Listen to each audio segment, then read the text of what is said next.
When you come to a fork in the road, ask the Lord which way to go.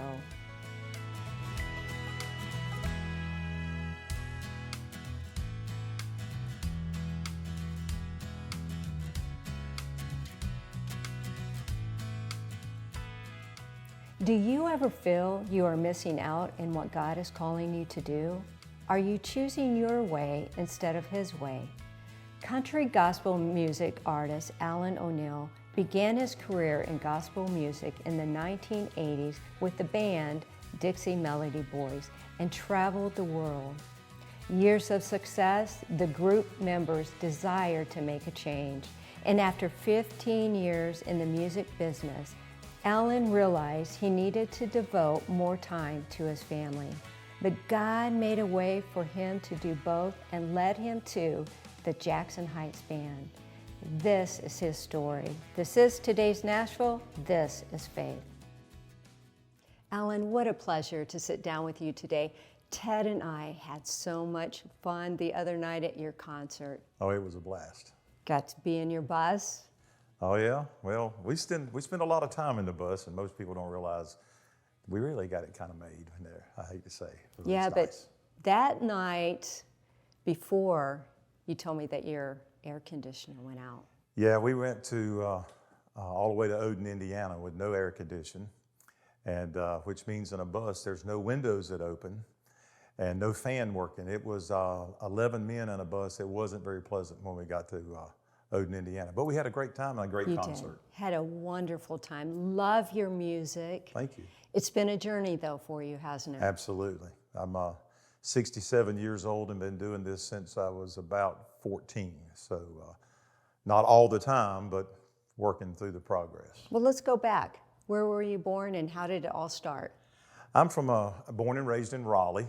At 11 years old, my dad, who had been in gospel music since the late 50s, we decided to move to a little town called Kinston, North Carolina, which is about an hour and a half east of Raleigh. And got down there. He didn't sing any longer. He had quit and taken a public job and all that. And so we were just what everybody calls normal people at that time. And my dad decided to start singing. And he owned a gospel quartet called the Dixie Melody Boys that he'd been with in the late 50s. And him and a couple of guys decided to go back to singing again. So I was the young kid who set up merchandise and the sound and all that stuff and dreamed of being a singer one day, you know. And finally, at about 14 years old, right out to Clear Blue, I won't never forget it. We were in Middlesex, North Carolina, at the children's home, singing outside. And my daddy said, "Come here, Alan. We're going to sing bass today." Well, I'm not a bass singer per se, but I could do a little bit, you know. So at 14 years old in Middlesex, North Carolina, I started my singing career, and it was great.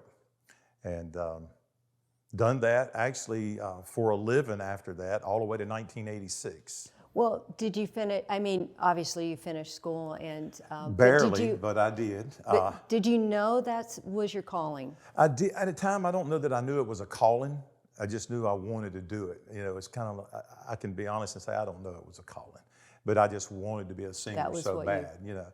And barely got out of high school. I was one of those kids that only reason I went to high school was to make my mama happy, because I would have traveled and sang and been just as fine.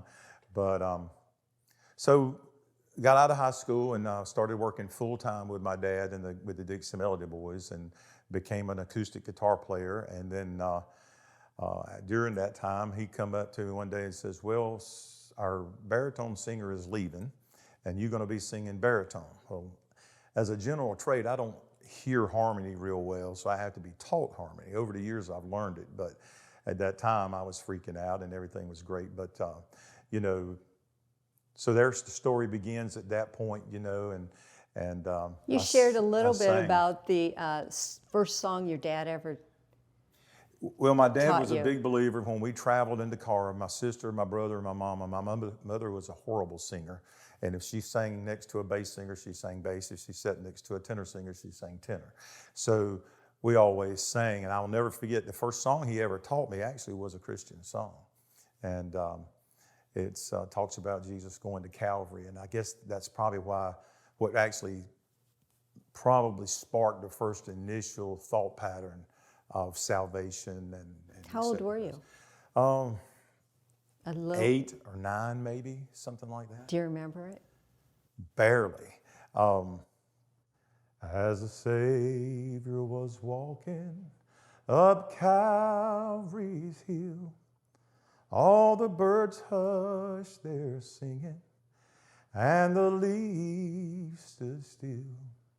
In the fields, all the flowers bowed their lovely heads, as the Savior to Calvary was led. And there's a key change. Led, they nailed his hands, and they pierced his precious side.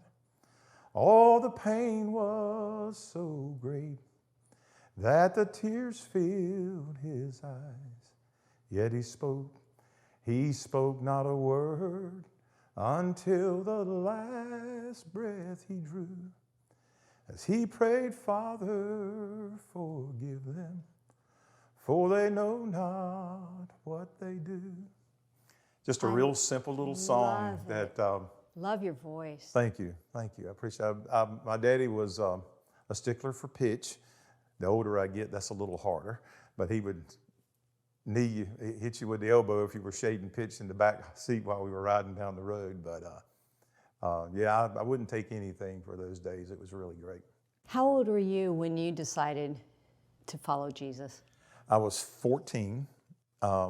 I had sang with the Dixie Melody Boys. I was setting up merchandise at the time and doing sound, and would occasionally go out and sing a song on every program that we did.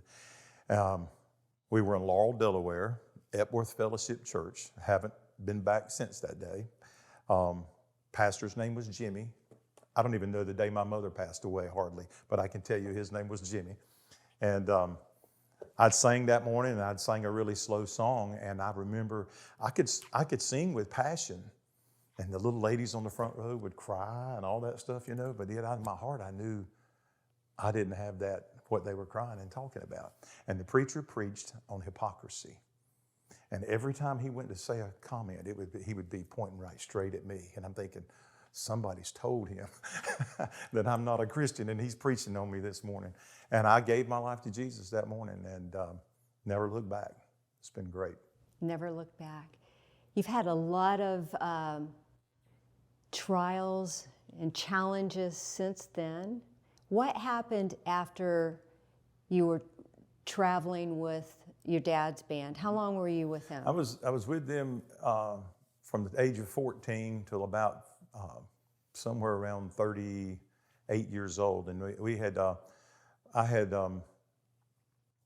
transitioned from Southern gospel music into more of a Christian country thing. It's kind of where we are today, and we were known as the D&B Band at that point. When did you meet your wife? Believe it or not, at a concert. She came to hear us sing, and she wouldn't even speak to me because she didn't want to be classified as a groupie or anything like that. So her friend who brought her introduced us a couple of days later, and we dated for, she was 14, we couldn't date. I'm a year or two older than Teresa, so at that age we were, we could go to church and hold hands and that kind of thing. But we dated together for almost right at 5 years before we got married. High school? I got married early, 21. Young sweethearts. Yep. What a blessing that is. We're going to talk about your challenges. We're going to talk about some of your music. I love it. In the heartfelt songs, I love the one, No More Looking Back, and I think that's so important because a lot of us look back and we have regrets, and we're going to talk about that when we come back. Absolutely.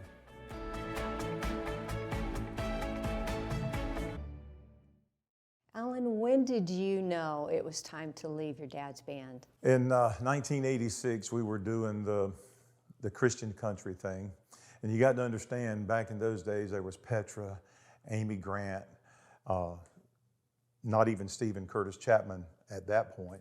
And there was Southern gospel music. There was nowhere in between. There was no market for Christian country. And we were doing the Christian country thing, and quite honestly, we like to starve to death. I mean, there was just, the country stations wouldn't, or the Christian stations wouldn't play us because we were country, and the southern stations wouldn't play us because we were rock and roll, which we really wasn't. But it was difficult, and we honestly had a hard time. And in 1986, we decided to disband the Dixie Melody Boys and just kind of go our separate way. Kent, who's with us today, and Frank and all those guys, we just separated. What did your dad think? I think he was relieved because he could go back into Southern gospel music where he came from, and he had another 25 years in the music business after that. So he had his band going, you all decided to do this. Mm-hmm.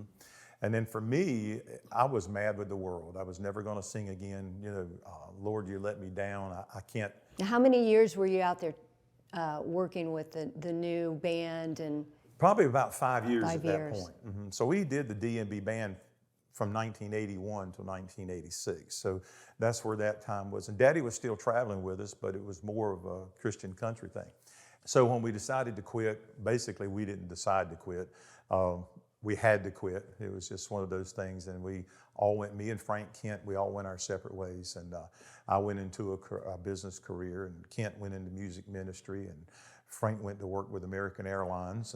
And so it was, you know, the Lord probably knew what he was doing, not probably, but the Lord knew what he was doing at the time, but I was mad. I sold every guitar I owned and vowed I'd never sing another note. I was done with these Christian preachers and singers and all. I was never going to do it again. About 13 years ago today, a guy calls and says, "Hey, Alan, are you doing any singing?" I said, "No." He said, "If I found the guys, would you and Kent and Frank do a reunion deal?" And I said, "Yeah, if you can find them." I said, "It's been 25 years since I spoke to Frank. I have no idea where he's Really? at." And it wasn't that we were mad. We just went our separate ways, and our lives grew apart. I stayed in touch with Kent, and he called me within 2 days and said, "I found the guys." And he says, they said, "If you'd do it, they'd do it." And so we sang in Kinston, North Carolina, and done about 30 minutes. And I thought, these bunch of old guys don't sound terrible, but this is kind of fun again. And then it just kind of blossomed into where we are today as Jackson Heights. When we started back, we dropped the D&B band name, and we were trying to figure out what our identity needed to be at this point. We thought we'd just start fresh, new music, new songs, and that kind of thing. And we lived in a little crossroads outside of Kinston called Jackson Heights. And the only other Jackson Heights I knew of at the time was Jackson Heights, New York. It's out on towards Long Island. And so that's how you got the That's name. where our name came from. It's a little crossroads. Me, Kent, and Frank, and Olin, the drummer, all lived in trailers in eastern North Carolina in a trailer park, and it was in Jackson Heights. So that's where we got our name from, and we started back. And now, what year was it that you started back? this was probably 13 years ago. So it was Okay. what, 2012? Let's see, where are we at? You're in 2012 or something like that. So Not too long ago, then. no, it hasn't been terribly long ago. So, but we've enjoyed it, and you know what? We got a song in our heart this time we never had. You know, we have a desire in a completely different way. We know where we kind of know where our, what if you want to call it, our market. We know where our market is and where we belong. We sing to a lot of small and medium-sized churches. They don't get the big bands. They don't get the big groups and that kind of thing. And you saw our show the other night, and all that sound and lighting and stuff. We have set it up in a building that didn't seat more than 50 people. And I think there was more than 50. well, it was that night. It was, packed. but I'm talking about we have set that system up in a building that wouldn't even hardly hold 50 people. Okay. And all that gear, and if only 2 people shows up, we give them everything we give you the other night. You know. I want to take you back a little bit before going into Jackson Heights. You were angry with God, and you were off the road for several years. Mm-hmm. How was God working in your heart then? Well, he put me in a little church in Kinston, North Carolina, and he put me with a pastor who loved music. And when he was in his teens, he used to go to PTL, the old Jim Baker show, and we used to do the Jim Baker show on a regular basis. And he remembers seeing us there, so he remembered me from that, and he kept needling me, "Come on and sing a song. Why don't you sing with us this Sunday? Why don't you sing?" And I finally broke down and and sang a couple of songs with him, and I started singing a little bit more and more, and then I found a love for singing again, and What was your relationship with God, though, then? it was very good. It was really good. I wasn't mad about it anymore. I had pretty much just let all that go, and I just come to a decision in life that it just was supposed to be that way. I was having children. Both of my boys were born, while I was home, and I got to spend the time with them, and so it was all great at that point. It just like a light switch flipped, and I was ready to sing again. I think he gives us that time to build our character because he has bigger and better plans for us. Absolutely. And you need that time to rest. So from there, Jackson Heights was born. Yep, it really was. And so tell me what it was like the first few years. Well, we come back together, getting to know Frank again, because like I say, we were really close friends back in the day, but to go 25 years, we found out a lot about each other, children, and where we'd been in life and what we had done. And me and Kent had stayed together in contact, and Kent had been writing some music and all that, and had some great music, and just getting to know the guys again and was a blessing. And then we all had the same thing, is we know we have a unusual kind of sound for it to be what's today is classified as Christian country. But do you think you were ahead of your time? oh, no doubt. And we were probably the first or second. Well, Mid-South, the guys that Kent with used to come to hear us as children, as young boys, and that's where Kent ended up at Mid-South later on. But yeah, there just wasn't a market. We were pushing the envelope, and we didn't have the time to see it all the way to the end. And I think that's probably why I was so disappointed. But coming back together was like a whole new, we all three or four with Olin had the vision to do it again, and God's blessed us tremendously. I'm here today with you. Well, it wasn't the time then, but it's the time now. We're going to talk about it. We're going to talk more about your music. The lyrics are touching so many lives, and we're going to talk a little bit more about your testimony when we come back. Yeah.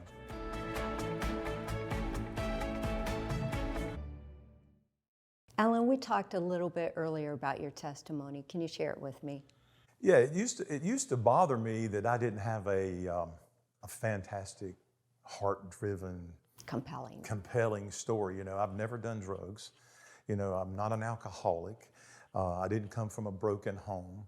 Unlike Jason Lovins, who has got a wonderful story. I know Jason. I hear him and I think, powerful story. Yeah, unbelievable. And at some point in the last couple of years, actually, I think I come to grips, you know what? God spared me all these troubles. And even though sometimes I think I don't have anything to offer a congregation as far as something really compelling, at 14 years old, I didn't know Jesus Christ. And if I'd have got killed in a car wreck that day, I'd have died and went to hell. And until I asked him to come into my life as my personal Savior, my story really didn't matter, because God didn't say we want to save a drunk or we want to save an alcoholic. We just we want people to be believers in Jesus Christ and accept me as your personal Savior. And I've never really talked a whole lot about it because I just didn't think I had a testimony. I have one because I was saved and born again, but it wasn't that aha moment. But it shows his faithfulness to us, doesn't it? Absolutely, absolutely. He's given me so many things, a wonderful wife, and we've been married 46 years in September, and, four grandchildren. And, I look back and I don't even know how did you get here? I'm not deserving. I had a wonderful career in the music business. I mean, in the commercial industry and not in the music industry, which has afforded me to do this today. I am so thankful where I am at today. And people say I would do things different. I don't know I used to say I would have gone to Nashville when Bobby Bear asked me to sing backup and play acoustic, but I wouldn't have been married.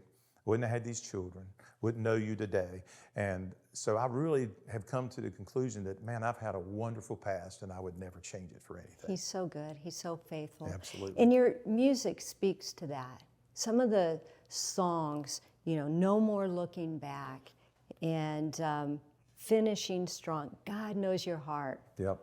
Tell me about some of those Kent songs. writes a lot of our music, and he writes from the same heart that I've got, because he is wanted to be in the music business so bad, and Kent was in the same boat I was. And he has a beautiful voice. He's an unbelievable talent. He's a great guitar player. He communicates with people very well. I want to have him on. Oh, he'll be a great one to have on. He communicates really well. I have ADD, so I have a tendency, I can be in the middle of a story on stage and telling you something really heartfelt, and the lady on the front row does this, then I'm going, oh my gosh, she's ready to go home, and I've lost my train of thought, and now what do I do, you know? But the music is really good. No More Looking Back is a personal favorite of mine, because I don't want to look back. I want to look and see what the future has for Alan O'Neill and his family, and Jackson Heights and that Jackson Heights family. And we have something to tell people. And I think a lot of people look back and they have regrets. What if I would have done this? What if I would have done that? Well, I think all of us have that. We probably do that. Even I do that. Even I say I don't, but you always say, what if I went down that road? What would have been different? But when you stop and think and look at it, it's like, nah, you're on the right path, you know. What song speaks to you the most, personally? He's Good to Me. It's called Good to Me. And I sang it the other night. It's just kind of my personal testimony right now. It's hard for me to describe, because like I said, I've not been an alcoholic. I've not been a drug addict. You know, I've never had cancer. You know, but God's been so good to me, because He's allowed me to live this wonderful life. I've got the family I've got. Our grandkids are healthy. You know, I see these commercials for these babies with cancer, and I think, thank you, Jesus, you know, that our family is safe from that right now. You never know what tomorrow has. And God give me the ability to be strong if it ever does happen. But right now, it's just, you know. So that song, Good to Me, is just a good song. What's next for Jackson Heights, and where are you going? Where's God leading you? Well, you know, we really feel compelled to kind of stay in the market we're in. Don't get me wrong, as a singer and as a person, we would love to sing to 5,000 people every night. That I would be lying if I told you that. But you know, our audience is that small to medium church in rural America that normally don't get a whole lot of it, you know, and we do very good. And we take our program with our lighting, our sound, the whole nine. We spent probably more money on sound equipment and lighting than we have anything in this Jackson Heights area, because we want it to be as good as it can possibly be. And when we show up to these churches for the first time, the pastor says, are y'all bringing all of that in? And we set it up, and you know, we got a wonderful technician that is unbelievable, and then making me sound decent and keeping it in control where the people can really enjoy it. But I see our future in rural America. I really do. It's just kind of like these little small theaters. A lot of theaters have these shows on Saturday nights, you know, and we do a few country songs that, matter of fact, when you were there the other night, we did 2 or 3 country songs, and most people didn't even know it, because the Trace Atkins song, You're Gonna Miss This, we do it. But everybody takes it in a very different context when you're in church, you know. But You're Gonna Miss It. Yeah. What's it about? So You're Gonna Miss This just talks about a little girl when she, you know, first time her mother had to drop her off at school, and she was embarrassed, so she made her mother sit down the street, and she walked out, and her mother kissed her on the head and says, you know, you're going to miss me one day, you know. The next verse talks about, you know, the girl getting her apartment, or their daddy coming by, and you know, she can't hardly wait to get married and have children. And he says, just slow down, baby girl. You know, you're going to miss these days one of these times, you know. And then the third verse is she's married and got children. The plumber's over. There's water running out of the dishwasher. And I know this is terrible. I know this is awful. But one day you're going to say, man, I wish my dishwasher would leak again so my babies could step through the water. So it's that kind of thing. And I look out, and there's these mothers out there, and the daddies too, especially daddies with little girls. And they just love that song. But what's even more amazing, in our program, we talk about how we came up with our kind of a country sound. And one of the most fun things we do, and this is a risk, when you're sitting in a Mennonite church or a Southern Baptist church or a Nazarene church, and I look at them and I ask the people, you know what? The very first time I ever heard music that didn't have a bass singer was the Monkees. Anybody ever heard of the Monkees? And inevitably the pastor's wife will go, it's always the pastor's wife. Yeah, I remember. And we break into a course or two of one of the Monkees songs, and it's like the whole audience just relaxes, sits down, and then I believe we could sing anything at that point and it would be fine, you know. You have new music coming? We got new music coming. We're going to record in October. Matter of fact, Stephen Curtis, before he was ever a singer, I can remember him and his wife coming to Birmingham and peddling songs to us, who at the time was DMB Band. He wrote some of our very early music, and on our last album, we finally did a Stephen Curtis song that he did, which was Great Adventure. This next album we're doing in September, October this year is a lot of songs we did that nobody ever heard in the early days. They were great material, great songs, and because we wasn't that popular, nobody heard them. We're cutting a whole brand new album of all those old songs, and some of them got the original Stephen Curtis songs that I don't even know if he remembers writing. You know? Alan, I can't wait. I can't Thank you wait so much. to hear your new music. Love it. Love Jackson Heights. Thank you so much for being with me. Thank you for having me, and it's been a great, relaxing time. My friend, are you struggling with regrets in your life? Like Alan said, no more looking back. The Lord is taking you to a new place. Follow Him. This is today's Nashville. This is faith.